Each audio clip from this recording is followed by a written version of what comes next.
আসসালামু আলাইকুম সবাইকে। সবাই কেমন আছেন? আশা করছি ভালো আছেন। তো আজকে আমি সকালের জলখাবারের জন্য এখানে রান্না করছি হচ্ছে কালো ছোলা। এখানে আমি লবণ, হলুদ, আলু দিয়ে এটা ৬-৭ সিটি লাগিয়ে নিব। এটা আমি আগের রাতে ভিজিয়ে রেখেছিলাম। তারপরে কড়াইতে সর্ষের তেল দিয়ে একটা তেজপাতা দিলাম। তারপরে দিয়ে দেবো হচ্ছে পেঁয়াজ। পেঁয়াজটাকে ভালো করে ভেজে নিব। খুব একদম বেরেস্তা করবো না, নরম করব পেস্টটাকে। পেঁয়াজটা নরম হয়ে গেলে তারপরে আদা, রসুন, কাঁচা লঙ্কা পেস্ট দিয়ে দিলাম। এখানে দিয়ে দেবো হচ্ছে টমেটো আর কাঁচা লঙ্কা।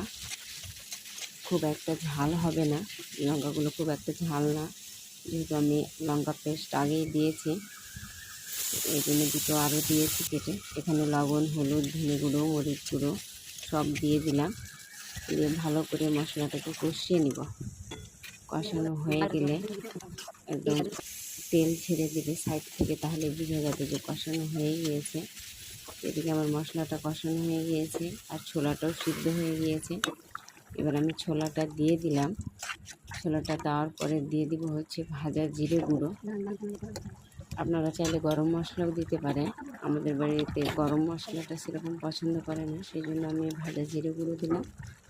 তারপরে রেডি হয়ে গেল আমার ছোলা। আর সকাল সকাল লুচি ছোলা কার না পছন্দ, অবশ্যই খেয়ে দেখবেন, এরকম করে অনেক টেস্টি হবে। তো আজ এই পর্যন্তই। ভালো থাকবেন, সুস্থ থাকবেন। আল্লাহ হাফেজ।